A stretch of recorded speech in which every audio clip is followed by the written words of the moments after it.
Fala aí, turma. Bem-vindos a mais um episódio do De Dono para Dono, que é o podcast da Audas, onde a gente traz empreendedores com histórias super diferentes e de sucesso para dividir com a gente um pouquinho da jornada e, como a gente fala, contar um pouquinho do lado B das coisas, né? Porque o lado A é aquele que vai pro jornal, mas o lado B geralmente é o lado mais bacana das histórias e mais divertido das histórias.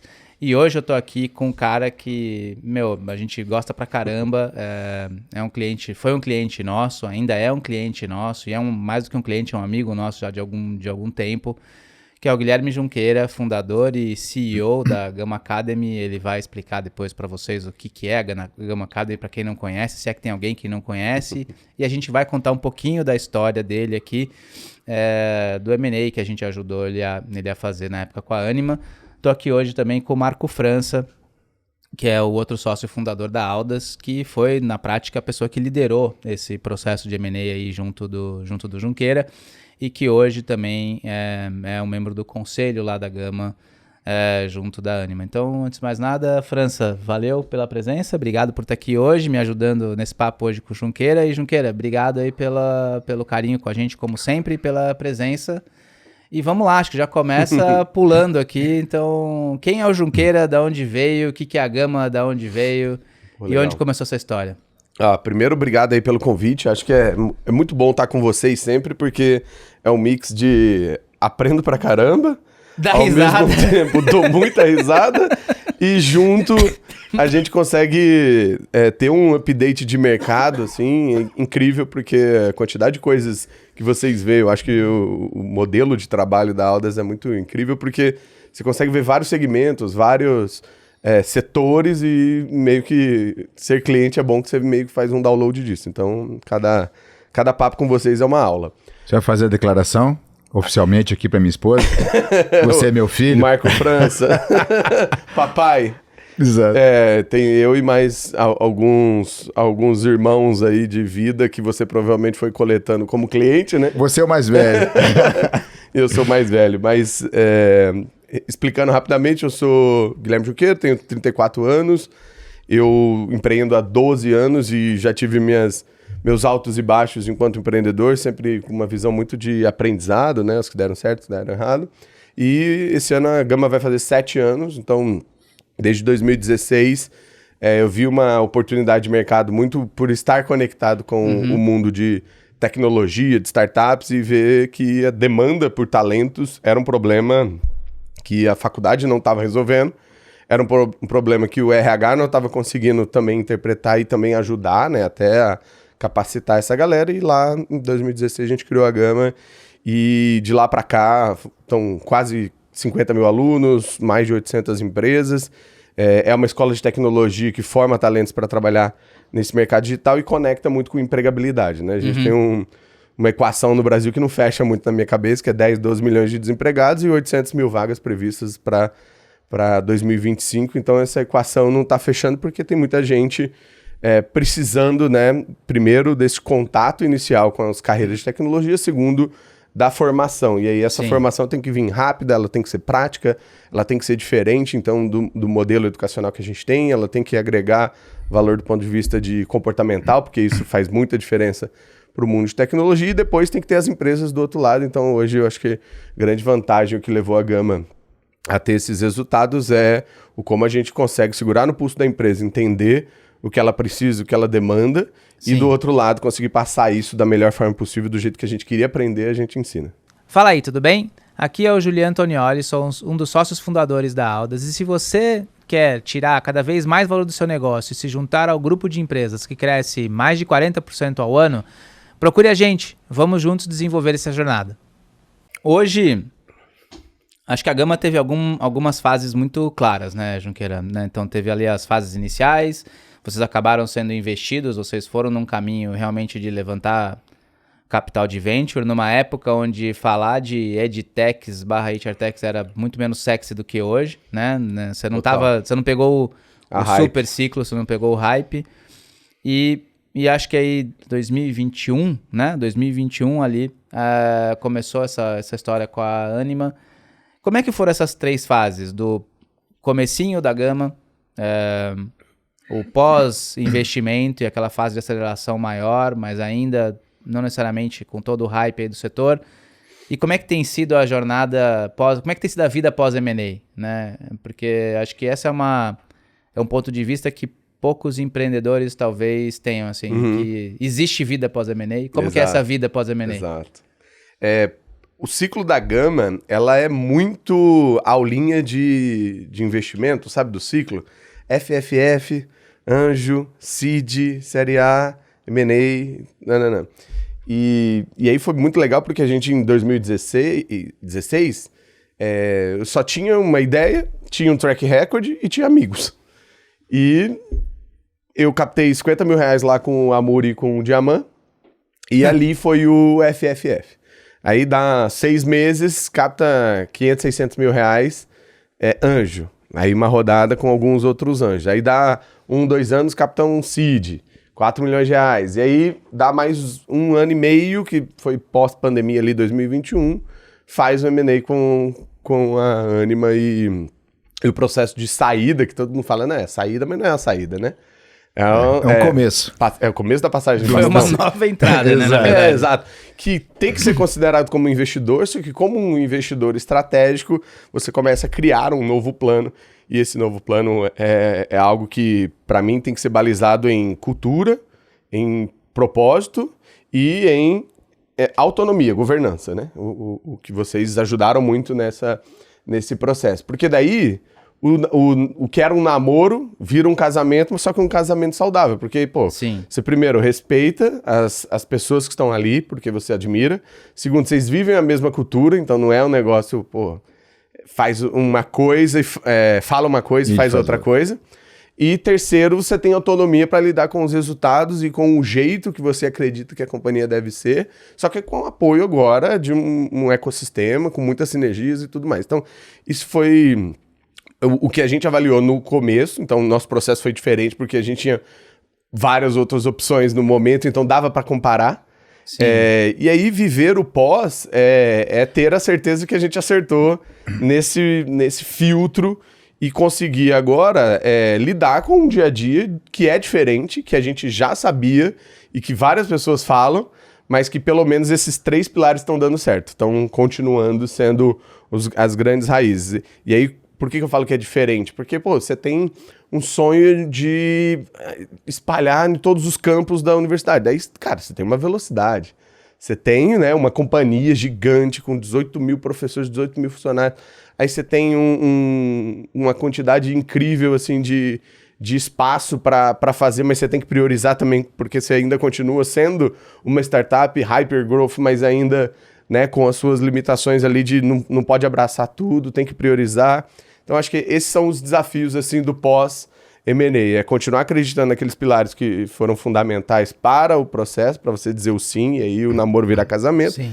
Mas, acima de tudo, saber que velocidade, esse engajamento e priorização, ele é algo a ser construído e tá tudo bem, né? Porque, de fato, era algo que a gente já sabia e a gente conseguiu colocar isso dentro de um pipe que, em vez de ser tão rápido quanto a gente gostaria, a gente consegue fazer faseado e também aproveita para ver outras oportunidades. E o mais legal é ver que do lado de lá, né, sempre eu tive aquela questão de, pô, por que uma empresa grande quer uma startup? Por que ela quer estar perto e tudo mais? Tem troca.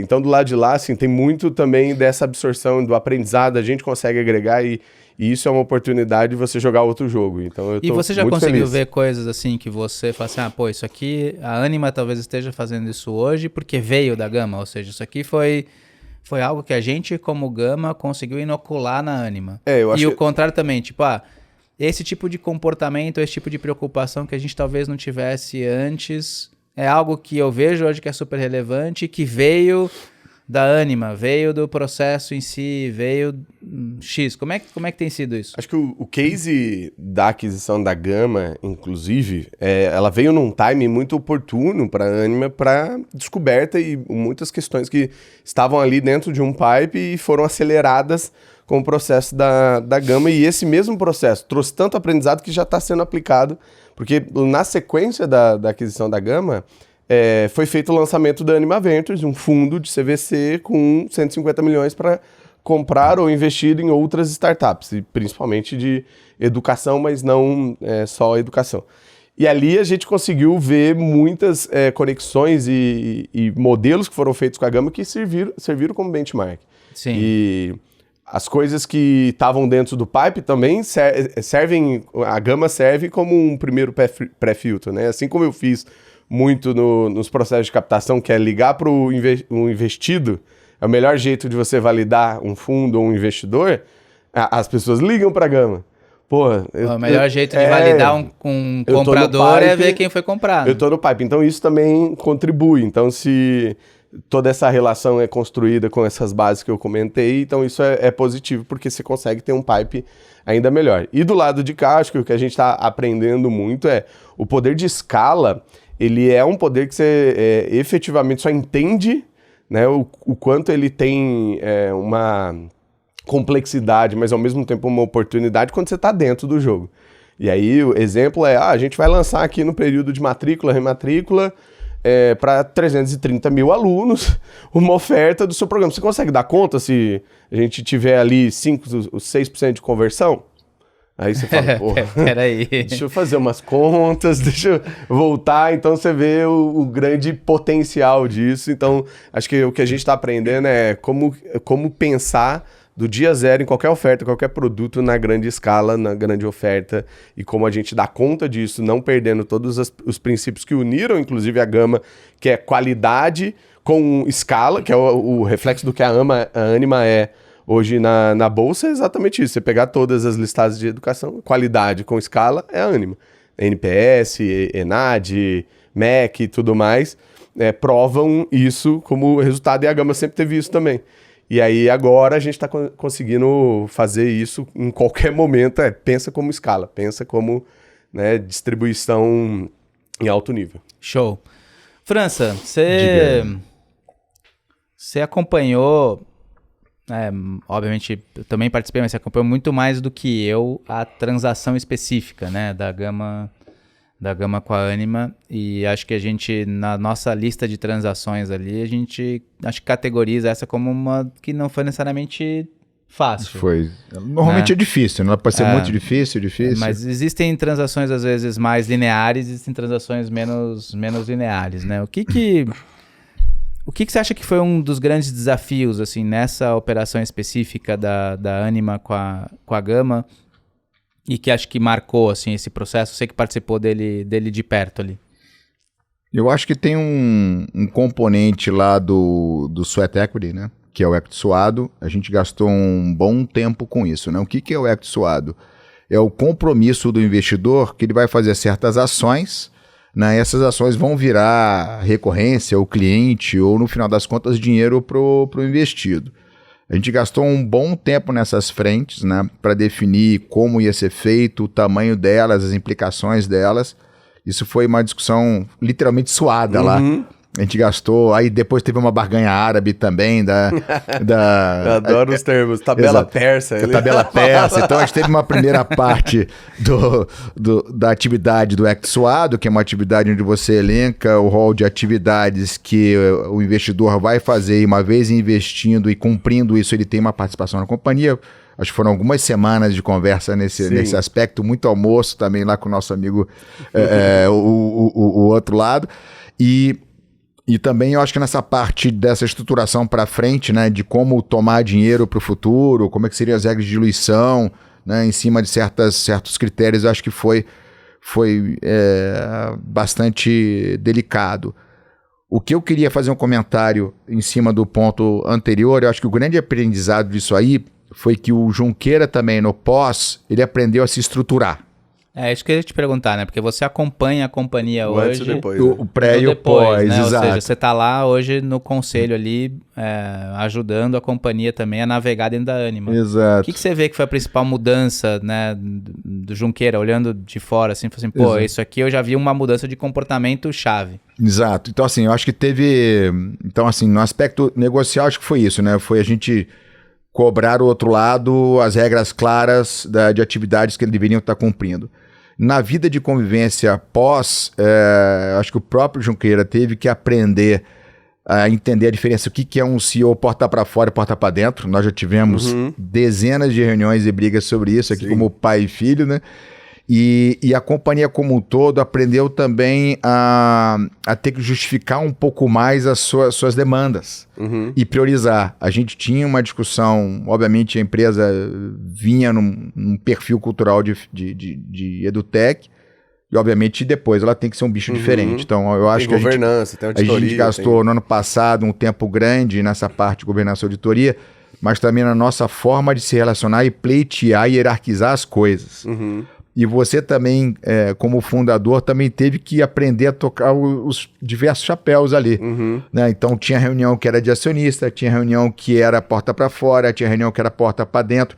E a gente acabou também tendo que trazer gente de fora, eventualmente, com mais bagagem, porque tinha uma necessidade, uma camada hierárquica ali para lidar com a demanda da Ânima que a gente não tinha dentro de casa. Sim. Então acabou trazendo gente de empresas CFO. listadas, os próprios CFO também é um cara importante, porque você tem um nível de jogo hoje que é importante. Uma coisa que a gente conseguiu manter, que era também a nossa expectativa desde o início da conversa da sociedade, foi manter a cultura da Gama. Eu acho que a gente conseguiu ter um convívio de manter uma cultura do negócio, então não foi quebrada, mas ao mesmo tempo a relação de informação e transparência, ela mudou. Ela muda. Exato. Ela muda, né? Legal. E, cara, assim, Junqueira, se você voltasse no tempo e falasse assim, putz, se eu tivesse feito tal coisa antes, ou se eu tivesse feito X para me preparar melhor, ou para ter uma transação mais tranquila, ou para talvez maximizar do ponto de vista de estratégia alguma coisa, o que você me enxerga e fala assim, pô, isso aqui, olhando em retrospectiva, talvez eu tivesse feito diferente? Tá. O que eu acho que a gente não pode depender, e aí conversando com outros fundadores, estando do lado de cá agora, como Anjo também, enfim, é assim, a gente não pode ser refém de timing, mas quando ele aparece, você tem que aproveitar. E assim, o case da Gama foi em um momento oportuno, pós-Covid, que a gente estava pensando em captar, se preparando, fazendo data room, pitch e tal, e aí começou as conversas, as abordagens, e nisso não estávamos assessorados. Né? Então foram 16 NDAs para aquisição, e era direto. Não era um NDA, vamos, né, fazer uma parceria, não, era assim... Não era, vamos andar no parquinho, não, é assim... Estamos com essa estratégia, seja um player de tecnologia, um player de educação, seja players conexos com a nossa tese, com o que a gente estava fazendo e crescendo. E aí chegou um momento que isso foi se afunilando, de NDA virou vários term sheets, e aí eu não sabia fazer do lado de cá, e aí foi exatamente o momento que eu liguei. E aí a gente, para vocês, provavelmente foi diferente de alguns outros que tem a parte do finding também, né? Sim. A gente, eu brinco que na época que me falaram, eu nem conhecia muito sobre essa assessoria de M&A, boutique de M&A, aí um amigo falou assim, não, eles são tipo corretor de imóveis, só que de empresa. Ele vai chegar, vai dar uma pintura, vai dar um tapa na casa e tal, e vai pegar o seu deckzinho e vai sair para vender. Porque ele fez isso com a empresa dele. Foi a abordagem dele, né? Foi vendida para um grande player de tecnologia, vocês conhecem bastante. Enfim, foi a abordagem dele. Daí ele começou a falar tal, daí começou a chegar aquelas propostas meio quadradas, meio engravatadas, um negócio muito... O analista do analista, do analista, do analista, que vai falar com você e tal. E aí eu lembrei de vocês. E aí, passa a mão no telefone e tal. Ó, eu tô precisando de ajuda, mas não é em achar, porque já tá na mesa. É em como fazer, porque eu não tô conseguindo ser aquela pessoa que luta pelos meus interesses, mas ao mesmo tempo, no outro dia, sabe que o day one pós-assinatura é: oi, sócio, tudo bem? Vamos trabalhar junto? Aí você não pode, né? Fazer essa discussão. Então, essa foi uma parte fundamental, e o que eu faria antes talvez era trazer com mais antecedência. Mas, novamente, foi aquela questão do timing. Circunstancial. Circunstancial. E aí o que eu falo para outros empreendedores é: não dependam do time, mas esteja pronto para ele. E aí, o que é estar pronto para ele? É ter tudo muito bem preparado e pensando que todas as possibilidades, elas estão na mesa e não se fecha ela. Porque conheci pessoas que deixaram o cavalo passar. Não, eu vou captar. Que isso, M&A? Não. Aí deixou passar, não captou, não fez M&A e ficou a Passou. dancinha do Siri andando de lado. Passou. Sabe? E aí só falta alguém chegar lá e dar uma machadada pra falar, o zumbi tem que morrer, né? Então, isso é uma coisa que eu literalmente sempre penso se seria diferente, mas de fazer diferente, talvez assim, dentro da negociação, acho que hoje fica claro pra mim que a gente tem que entender o porquê somos estratégicos para quem estamos conversando como estratégico. E aí no dia 2, quando você começa a interpretar qual que é o sonho, qual que é a articulação, daí você fala assim, putz, podia ter, né, barganhado mais, podia ter colocado mais, porque o plano é muito maior do que eu mesmo sabia. Então tem sempre uma estratégia por trás de alguém que é muito grande, não é à toa que tá lá listado na bolsa crescendo e tudo mais, porque, gente, é um negócio de anos ali que ao mesmo tempo está sendo ancorado com várias outras estratégias que a gente não tem essa visão. Aí quando passa pro lado de cá, você fala, ó, olha daqui como é diferente a perspectiva. Olha como a gente vai fazer, como que é o jogo, como é não sei o que, você entra aqui, a gente vai fazer... Pô, daí você fala, pô, essa equação é maravilhosa, mas a gente não tinha essa visão antes, mas não que isso atrapalhe, nem que deixe algum peso, mas como mapear isso também. Quanto melhor se aproveitar isso, né? É difícil. Eu Mas tenho um ponto positivo. disso aí. Eu acho que perfeito, concordei com você. Mas uma parte do que você não viu já era sabido, mas uma parte que você está vendo hoje, você mesmo está construindo. Então, isso é legal. Então tem uma discussão ali do Ventures e tal, e a gente participando nos conselhos, também o sonho aumentou, porque quando a turma começou a discutir que a relação com vocês podia ser muito boa, gastou mais tempo com focar mais. Então, acho que uma parte da estratégia de hoje que o Anima está É fazendo... uma profecia autorrealizável ali. tem uma parte que o Junqueira não sabia, mas tinha uma parte que a própria Anima não ambicionava. Sim. Então, e aí você estando lá dentro, começou a construir. Então eu concordei com a resposta, Tem uma participação minha nesse... mas tem uma parte exato. sua no negócio ali, entendeu? Ou seja, o plano que eu não sabia é justamente porque foi uma Tá parte sendo- que eu tô ajudando a construir. Exatamente. Legal. E agora, cara, assim, o processo tá longe de ser tranquilo, né? E eu lembro que a gente teve várias discussões acaloradas ao longo do processo. Algumas com o outro lado, algumas entre nós, muitas vezes, aconteceu entre nós. E no seu caso, cara, eu lembro muito de uma frase sua emblemática que, pô, a gente tava ali, acho que talvez nos 3 últimos dias, você falou assim, cara, eu não aguento mais isso. Tô pronto pra pular fora. Façam aí qualquer coisa. E daqui a pouco eu volto. Conta um pouco dessa montanha-russa Hard things emocional. about hard things. Porque, cara, o pessoal... O que sai depois? Sai depois a fotinho da assinatura exame. legal, a TED no banco. Parabéns. O press release, falando assim, pô, foi tudo bacana. E realmente, tem o lado A da história, que é o lado bacana. Cara, e o lado B? Como é que é essa montanha emocional aí, essa montanha-russa Acho que desse processo? Do processo que talvez eu separaria em 3 grandes momentos e movimentos foi lidar com um outro parceiro que vai ser seu sócio, ele precisa da figura do bad e do good cop.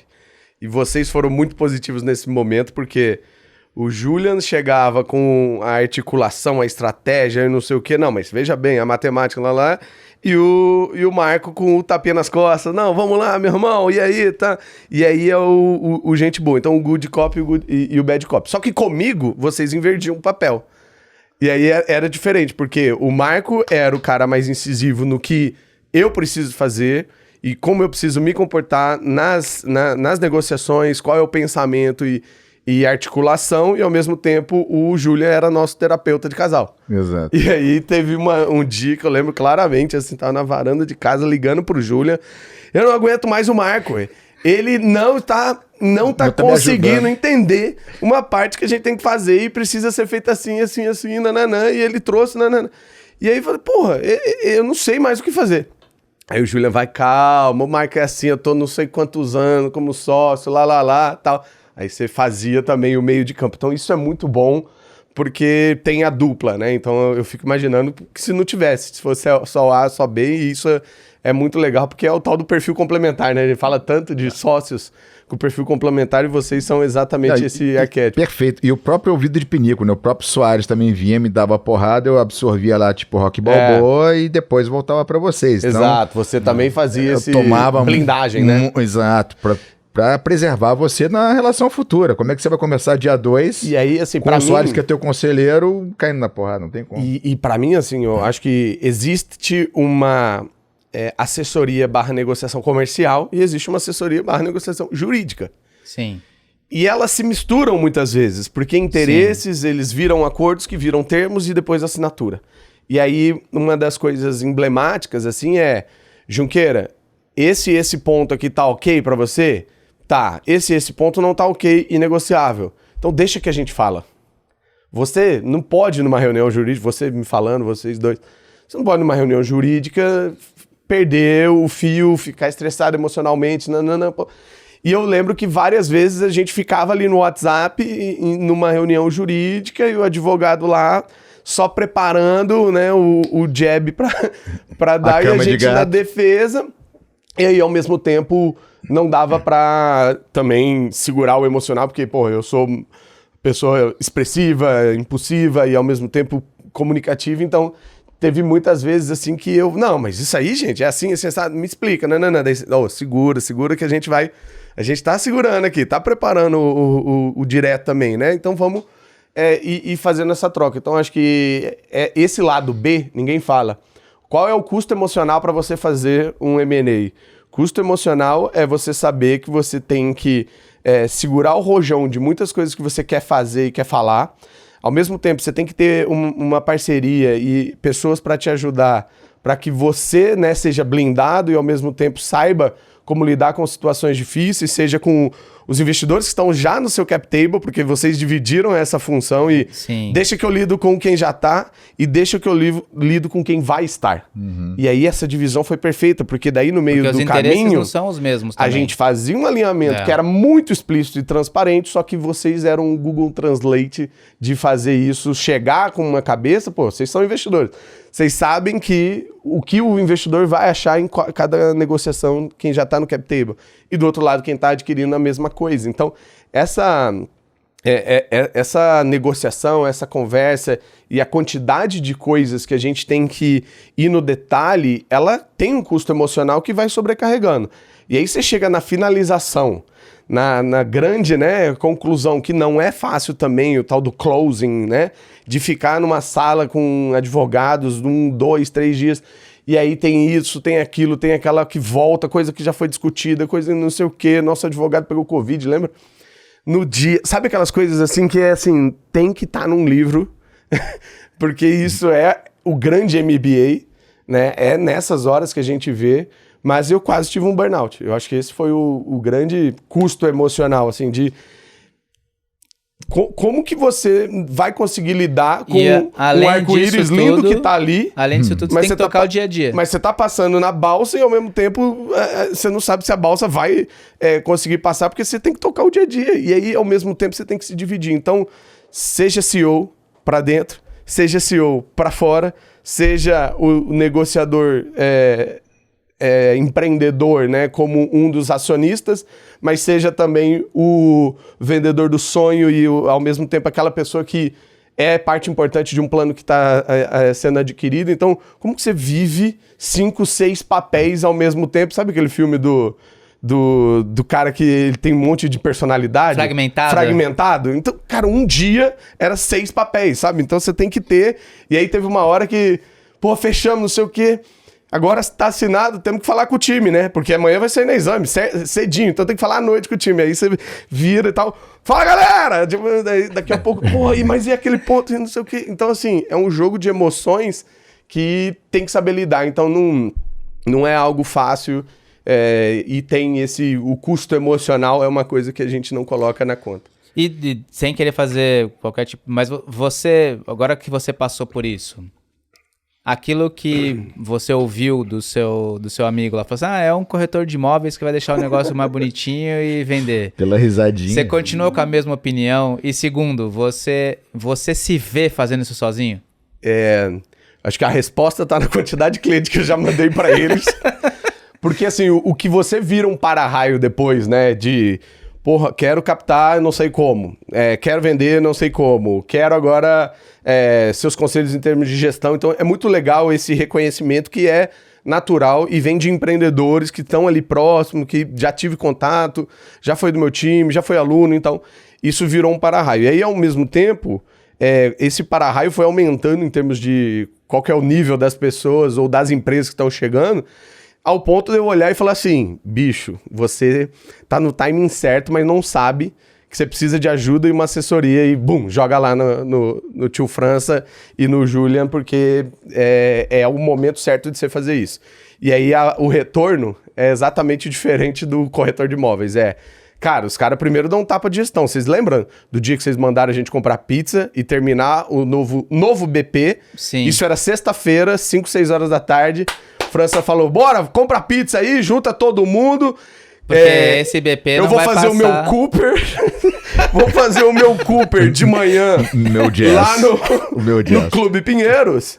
E a gente faz uma call às 9 de domingo. Muito cedo pra vocês? Muito cedo? 9? Porque ele já ia ter corrido e tal, né? Nosso atleta de 50 anos. Vovô garoto, vocês jovens acordam mais tarde. Aí eu falei assim, cara, a galera não tá nessa expectativa, nessa vibe lá, mas é legal quando você é ativado nesse sentido de, porra, a galera, as pessoas que estão aqui não são consultores que querem te vender um negócio, é só entregar um PowerPoint bonito, lá. Cara, pelo contrário, a Aldas ajuda de maneira estratégica a você entender o que você não sabe que você precisa. E aí quando isso acontece, é aquele tapa na cara de falar, eu preciso fazer um BP novo de sexta, 6, 7 horas até domingo. Contratamos até um gaúcho lá. E aí, dá seus pulos, faz as coisas acontecer, mas eu tô aqui. Exato. Sabe o pai que é duro, mas não faz pelo filho? É meio que isso. Por isso que a gente brinca dessa relação, que eu virei meio que um filho de vocês, porque foi muito disso, dessa construção de...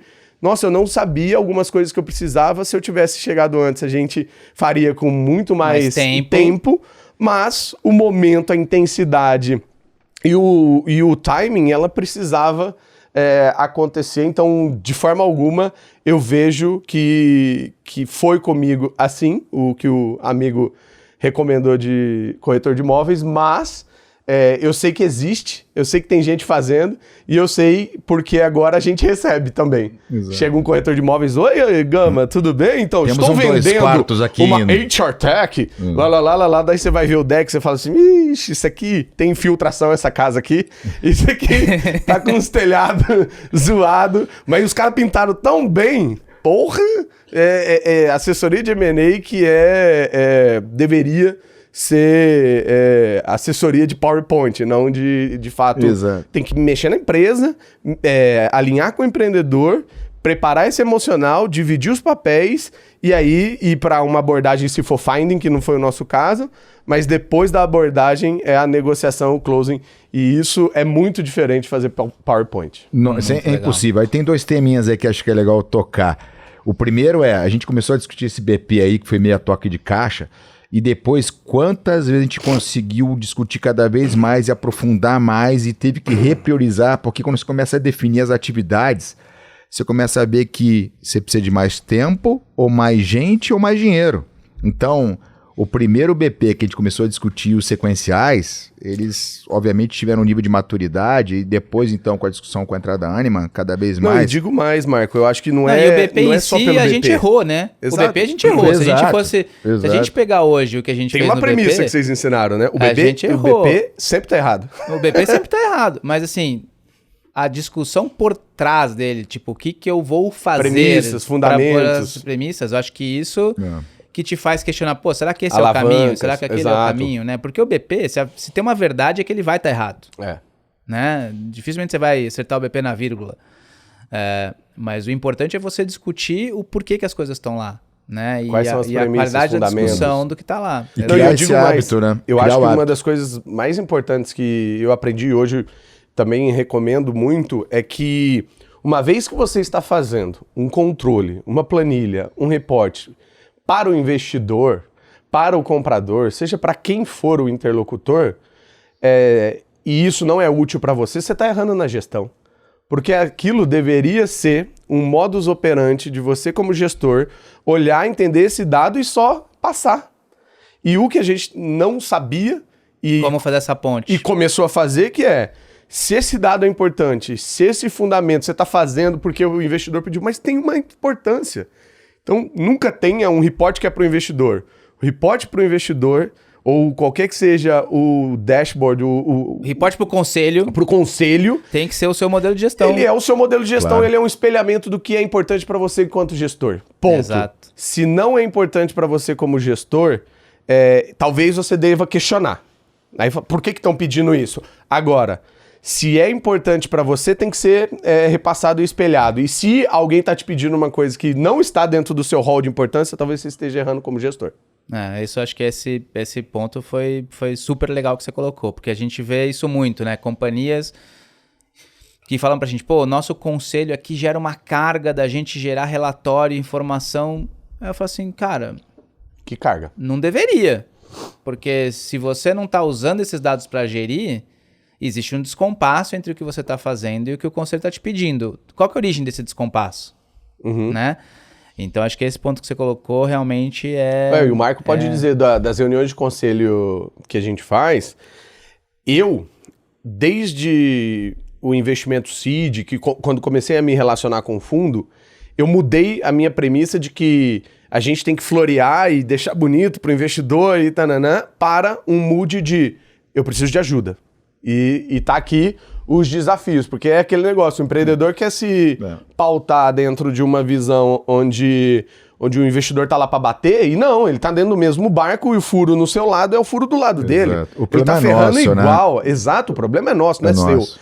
E aí, isso faz com que você traga uma visão de eu tô com esse desafio, como eu faço? Eu tô com esse desafio, como que você me ajuda? E aí muda o modelo de, pros seus investidores você tem que dar trabalho, pro seu conselho você tem que dar trabalho, não, né, O ter conselho trabalho. trabalha para você, de certa forma. E né? aí, o exemplo que você deu de, pô, meu conselho tá gerando demanda, existe um motivo.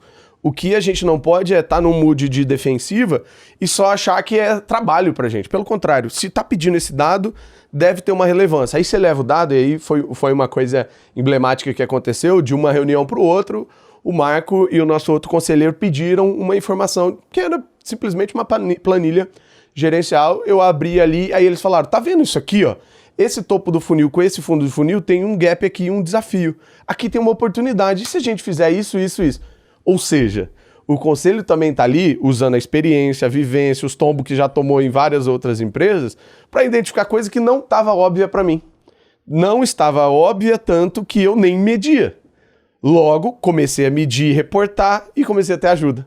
Então, é esse movimento e é esse mindset que precisa estar estabelecido, que se é importante para alguém ver, não é só para...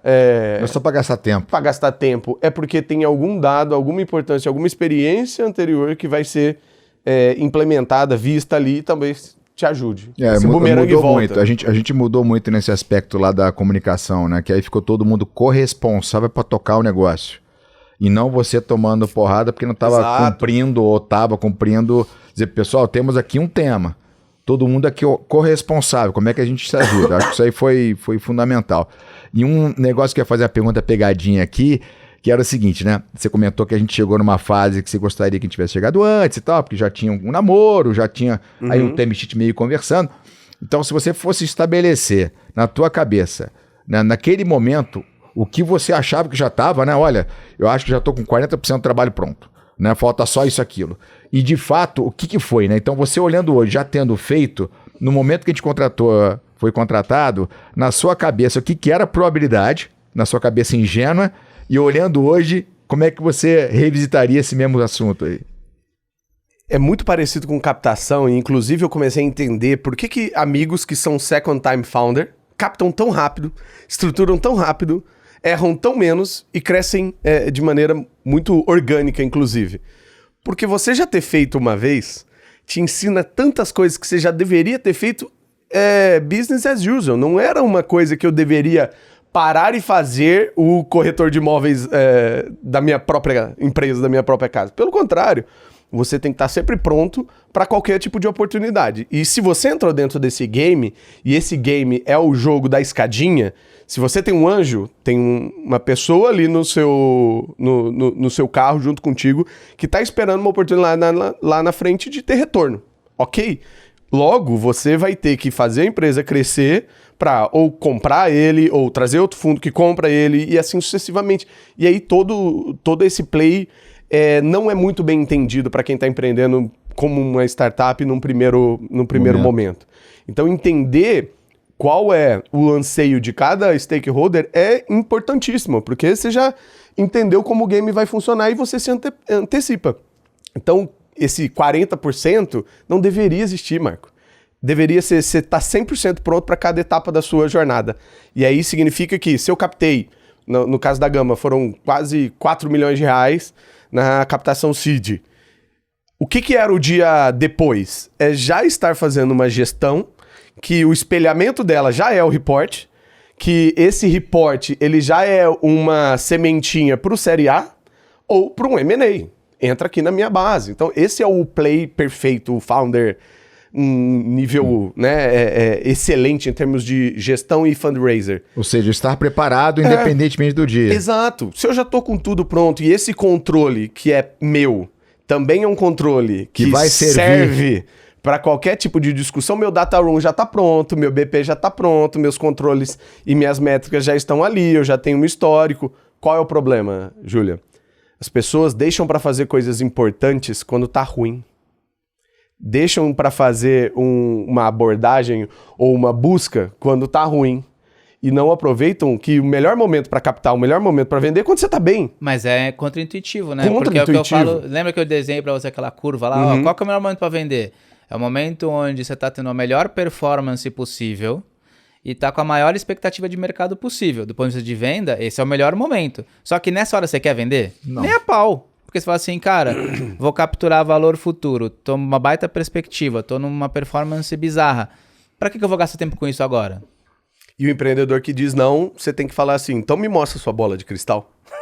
Porque é a única probabilidade da pessoa tentar, descobrir o futuro. Não tem como. Então, estar pronto para esses momentos também exige essa reflexão. Excelente. E é uma discussão meio de ego também, né? De my precious, minha empresa, minha marca, minha construção. E aí é aquela discussão, eu quero ser rei ou ser rico? Eu quero ser só a pessoa na frente de uma coisa que eu estou construindo e tenho expectativa, mas o seu concorrente também está pensando nisso.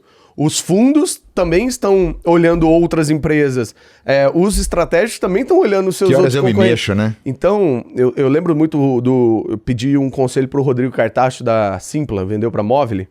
E aí fui lá, tava em BH, e eu falei assim, cara, processo de M&A, como que funciona? Como que você se prepara? Tal. Nem tinha pensado, mas assim, tô olhando lá na frente e aproveitando um amigo que teve uma baita experiência. Ele falou assim, sabe Game of Thrones? Não tem um mapa? Não tem o Westeros, não tem o Norte, o Sul, não sei o quê. Faz um mapa do seu mercado. Quem tá lá, quem tá grande, onde tá seu concorrente, ele tá mais perto ou não tá. Você começa a ver as relações, assim, empresa X de tecnologia faz parceria com Microsoft. Você fala, a Microsoft pode comprar essa empresa. Ou seja, todo grande namoro, ele começa como uma admiração, começa como um contato, e o contato da Ânima não nasceu em 2021, nasceu em 2018, quando eu tava falando com outro player que tinha 3 meses a mais do que a Gama de tempo de fundação e tava ali dentro de um hall de conversas também desse tipo de M&A. E aquele papo e aquela conversa foi setado um caminho, uma expectativa e uma direção que eu fui depois executando. E aí volta, depois de muito tempo, o lançamento do Learning Village, que é um prédio de 3 andares, é o cubo da educação, né? E aí só com empresas de educação e, veio o convite pra gente ir pra lá. E aí retoma esse namoro, essa conversa e não sei o que, e a gente acaba caindo dentro de um deal flow, de um pipe lá deles. Então, não começa do dia pra noite, né? Toda essa relação. Ela acaba tendo um pouco dessa construção de eu estou sempre pronto, estou sempre aproveitando, mas tudo que eu digo que eu vou fazer, eu tenho que fazer. Então, execução com consistência não é um jogo de negociar, é um jogo de implementar, fazer e ter realmente o dia a dia. E aí, dentro desse mapa que o Cartacho me falou, eu comecei a fazer o meu, e esse mapa era basicamente assim, você tem que continuamente estar pronto, porque poderia ser depois de uma série A, poderia ser depois de uma série B, mas você sabe que só existem dois caminhos, ou você aperta o sininho e faz um IPO, ou você vende para alguém estratégico, ou você é tão lucrativo que compra todo mundo de volta e continua uma empresa e vira o milk business, um leitinho todo dia lá, conseguindo ter um caixa, um EBITDA e tudo mais, mas a gente não sabe desse jogo que a gente entra para jogar. É isso aí. As regras do campo, os jogadores, antes... né? Não sabe quando vai ser, né? Exato. E, cara, mudando um pouquinho, assim, né? O mercado 2022 deu uma mudada, né? O mercado deu uma mudada boa. O mercado de startups deu uma mudada. Deu uma boa corrigida. Esse é o termo elegante, né? Acho que o mercado deu uma corrigida. O mercado de emprego deu uma corrigida. Empresas aí fazendo cortes ou ajustes operacionais, né? Reestruturação. Ou reestruturações. Como é que isso afetou vocês lá na Gama? Não no sentido, acho que muito mais porque vocês estavam ali tentando suprir uma demanda de posições gigante. E, assim, eu não vejo isso diminuir. Não vi isso diminuir, né? Não vi vocês... Como é que tem sido essa nova dinâmica, essa nova realidade para vocês ali? Acho que a resposta econômica, ela vem para um fundador como algo sempre muito longe. Sempre muito passiva. E aí quando você começa a entender de economia, o que a taxa Selic influencia no seu business, o que taxa de juros, principalmente esse mecanismo oferta e demanda, Sim. Você começa a correlacionar as coisas e ficar mais preocupado. E agora eu entendo por que tantos empreendedores, eles estão, né, há tanto tempo com empresas grandes listadas, estão sempre preocupados economicamente falando. E aí a nossa equação de oferta e demanda é basicamente existir uma escassez de profissional tecnologia, então existe uma grande oportunidade para a Gama de atuar em recrutamento. Sim. E aí isso trouxe para a gente várias demandas novas, implementações, plataforma e tudo mais que a gente foi construindo para estar pronto para escalar. Quando eu estava no melhor momento, na melhor base, 420 mil profissionais de tecnologia na minha base, com uma plataforma que agora faz atração, faz a seleção, você consegue fazer um white label para a sua empresa de ter a sua academy, então pode ser a Audas Academy, Podfactor Academy, põe lá, plug and play, agora você já começa a atrair gente, forma as pessoas, as melhores que você forma através dos conteúdos que a gente gera, a gente leva para uma outra academia mais high touch, e aí contrata as melhores performances. Tava pronto para fazer isso. Lindo, maravilhoso, melhor produto para o melhor mercado, melhor fit, já validado com um monte de cliente. Chega o momento, recessão, correção, fundo falando não para captações que já estavam, né, na mesa, engatilhadas, term sheet e tudo mais. E aí começa uma oferta, né, de profissionais muito maior por conta dos layoffs, pessoas muito boas, talentosas e tudo mais. E, do outro lado, uma diminuição de demanda de recrutamento. A grande sorte, que é aquele negócio do estar sempre preparado e com execução com consistência, é que em 2019, 2020, a gente começou a ter algumas primeiras demandas de empresas que falavam assim, nossa, vocês estão recrutando pessoas muito boas que estão chegando de um jeito diferente, tem um selinho Gama lá e a gente fica, quem que é aquele Hulkinho lá, né, da Gama? As pessoas que estão aqui estão começando a querer também fazer. Você faz? A gente não fazia, mas vamos incluir. Começamos a fazer treinamento interno. E aí o ponto de inflexão é, se você está já preparado, e depois do Covid, né, a gente explodiu de fazer também treinamento, digitalização, começou a pegar muitas empresas grandes que estão fazendo transformação digital, ou aquelas que já são nativas digitais para fazer treinamento. E aí foi o jeito que a gente conseguiu se adaptar. Então, vira o canhão para vender treinamento, porque agora você tem que performar, pensa no ponto de vista da empresa, teve um layoff, uma reestruturação, tinha 2 papéis e não necessariamente eles vão deixar de ser feitos ou deixar de ser importantes e necessários, mas agora ele vai estar sendo feito por uma pessoa. Logo, essa pessoa tem que novas estar competências, motivada, habilidades. Ela tem que se desenvolver tecnicamente, ela está ainda preocupada com a carreira, mas ela está com medo também, porque o mercado então aumenta a sua retenção.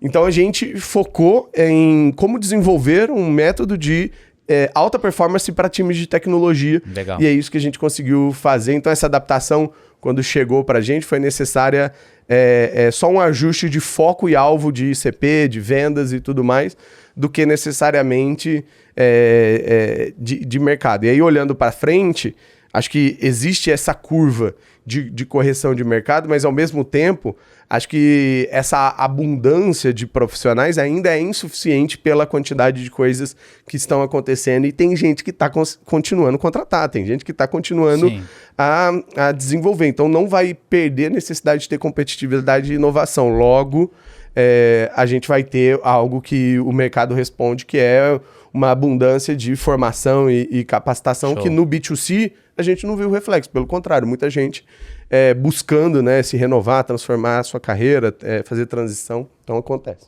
Ótimo. Pessoal, a gente podia ficar aqui horas falando, mas acho que a gente está chegando meio que no final aqui. Fazer algumas perguntinhas finais aqui. Primeiro, Junqueira, você tinha algum sonho no começo da jornada e se esse sonho mudou? Então, eu acho que ou se é o mesmo, legal, ou já chegou lá. Então, acho que essa é uma pergunta. Segunda tem alguma frase que você... uma frase característica sua que você criou e voltou ou desenvolveu? Uhum. E aí, já deixar aqui para você fazer as considerações finais para a turma aqui. Quem quiser te achar... Onde que te acha? Onde é que acha a Gama? Legal. Como é que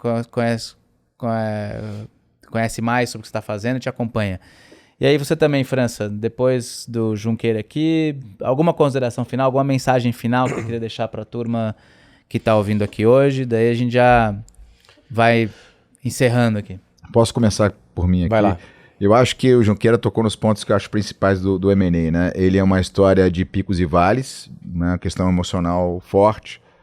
O advisor é muito mais que um corretor, né? Eu acho que está, né, só resumindo alguns insights que você deu, está pronto, isso tem que estar alinhado à tua vida empresarial, não é uma discussão de quero fazer M&A, estar pronto é estar pronto, faz parte da sua atividade de negócio estar pronto, independentemente de querer fazer uma captação, acho que esse é um... Né? E quando for buscar, né, um parceiro, está entendendo o que ele está querendo de você também, que acho que é um pouco de entender a visão estratégica do outro lado, né? Acho que seriam as considerações do meu lado. Boa. Acho que um sonho bom, ele começa a ser sonhado sozinho e depois vira uma construção de um plano quando é no coletivo. E transformar 1 milhão de pessoas através da educação e da tecnologia era uma coisa assim... utópica, mas o massa da utopia é que quando você dá 2 passos à frente dela, teoricamente você está chegando mais perto, ela dá 2 passos para trás e ela vai sempre fazer você estar mais distante ou sonhar sonhos maiores, e ao mesmo tempo ela é boa porque ela sempre te coloca em movimento. Então isso faz com que eu entenda que não é só possível fazer aquele grande sonho de impactar a vida das pessoas, transformar a vida, fazer um motoboy, virar programador e tá ganhando 4, 5 vezes mais em uma grande empresa, que é, assim, dezenas de histórias assim, e que fazem as pessoas que estão com a gente trabalhar por um propósito, por uma cultura, mas ao mesmo tempo com execução, com consistência. E isso é o que eu sempre sonhei e vou continuar sonhando, e eu tenho, 34, daqui 10 anos, com 44, eu vou estar falando a mesma coisa com vocês. O meu sonho agora é um bi, não é mais um mi. Então, acho que isso é legal, porque a utopia faz você estar em movimento. Segundo, se tem uma frase que eu aprendi não só a falar, a me inspirar e ao mesmo tempo a fazer no dia a dia, é que todo empreendedor inevitavelmente vai ter que passar por 3 coisas ou 3 comportamentos. Você tem que ter paciência, resiliência, mas consistência. Então, se você junta essas 3 coisas, que é paciência para entender que cada coisa tem um momento e cada ansiedade é só um jogo temporal que você está vivendo no futuro, que você precisa só voltar aqui e falar, tem jeito, tem como, e vai lá. Resiliência é saber que essa jornada empreendedora, como eu compartilhei com vocês, vai ter alguns burnouts, vai ter alguns dias que você vai ficar perto. Eu tenho 2 filhos e não era tão fácil administrar isso, né? O papai chega arrasado de uma reunião e para você, para o seu filho, você é o herói dele. E aí, como que você lida com isso? Então, essas porradas, ninguém vai te contar. Ninguém vai falar o quanto... E mesmo se te contar... Você não vai acreditar. Você não vai acreditar ou você não vai absorver. E se você acreditar, você não vai se preparar pra quando chegar você tá com o protetor de dente. O protetor bucal ali. O capacetinho, não vai ser jogando Xbox que você vai ser boxeador. Não dá, gente, não dá. Eu acho que só aprende a andar de bicicleta andando e caindo. E isso é a parte que a resiliência, pra mim, é o principal fator. E eu, agora do outro lado, investindo e tudo mais, converso com o empreendedor, eu falo, qual foi o seu maior perrengue? Ah, não, então teve uma vez em Bali que eu tava com um investidor, daí, em Bali? Tipo assim, esse foi seu maior perrengue? Já começou errado, entendeu? Então tem um lado assim de quanta porrada você aguenta e o jogo é pra quem aguenta mais porrada, não é pra quem sabe fazer mais e mais bonito, é pra quem aguenta mais porrada e sem mudar o seu dia 2 da porrada. Então eu acho que essa é uma característica muito forte minha. E a terceira é consistência. O seu conjunto de entregas é o seu conjunto de currículos. O currículo hoje é o portfólio do que você fez. Então, a sua construção enquanto jornada empreendedor não começa quando você tem um CNPJ, começa na empresa que você estava fazendo, executando, e aquela pessoa vai lembrar de você porque você era foda e ela vai te chamar para ser sócia. E assim, respectivamente. Conjunto de consistência como empreendedor é o que você fez no Série A e como você via que aquilo era importante lá no Seed e no Anjo, é a mesma coisa que você vê e entrega e faz isso ser importante lá na frente. Então, consistência não é uma parada fácil, ela exige muita disciplina, ela exige que você continue desejando aquilo, mas sabendo que é uma falácia esse negócio de faça o que você gosta, faça o que você ama, porque você vai fazer um monte de coisa que você não gosta, você vai fazer um monte de coisa que você não ama, mas aquele 20% do resultado de todas essas outras 80% é o que compensa e o que faz você reacreditar e conseguir viver esse ciclo que é uma montanha-russa muito louca, mas que é viciante. É viciante, é muito positivo. Mas e agora é maturidade, né, Junqueira? Assim, vendo você falar e quando a gente começou você como startupeiro, depois de muita porrada, eu tô vendo um cara que... A gente conhecia o Guilherme e agora conhece o Junqueira, né? Talvez sejam caras diferentes. Mudou. Eu peguei um pouco de cabelo branco do Marco, botei aqui. Aguentou um rol de piadas novas. Algumas impublicáveis, infelizmente. O tio da pochete. Algumas porradas entre nós, né? Que era pro bem, né? Isso é muito positivo. E eu acho que, não vou esquecer, eu tava num evento, o Marco liga, e assim, traz um conjunto de realidades que, às vezes, não precisa ter filtro. E é esse o momento que você tem que saber lidar com o quanto isso vai ser digestivo pra você, né? E não foi, né? E aí eu, no outro dia, puto com o Marco, falando, cara, ele não tá entendendo qual é a situação, a realidade, não sei o quê. E aí você vai decantando, aí o dia 3 fica... se bem que ele tem razão, se bem que não sei o quê. Aí você volta e fala assim, bicho, é difícil ouvir coisas que você precisa ouvir. E foi exatamente o dia que você me falou do CEO para porta para dentro e o CEO porta para fora. Isso por telefone, você fica assim, cara, o que ele quer dizer? Porque eu tenho que executar, não tenho outra alternativa. Mas eu, ao mesmo tempo, tenho o porta para fora do visão, da estratégia, do não sei o quê.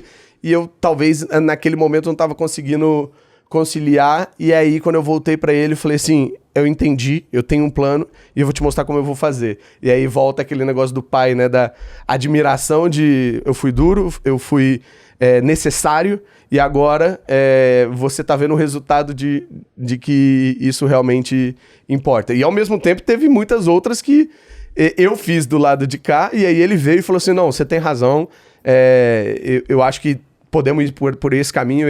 Então a troca é sempre bem vista e bem-vinda quando você está pronto para absorver e entender que se tem alguém do seu lado e te dando conselho e gastando o recurso mais escasso dela, que é tempo, para te dar atenção, significa que ela quer o seu bem e mesmo que o seu bem não signifique ouvir as coisas que você quer ouvir. Não necessariamente o seu bem é aquilo que você quer. Isso, né? A gente já tem um monte de gente dando todo dia um tapinha nas costas, mas não ajudando necessariamente com o que realmente importa. Boa. E onde é que o pessoal te acha, Junqueira? Tô no Instagram, @GuiJunqueira, me segue lá, no LinkedIn, Guilherme Junqueira também, @GamaAcademy, gama.academy.com. Fica ligado que esse ano tem muita coisa boa pra sair. Show. Tamo junto. Muito, muito, muito obrigado pela presença aqui, como sempre. Sempre muito legal falar contigo.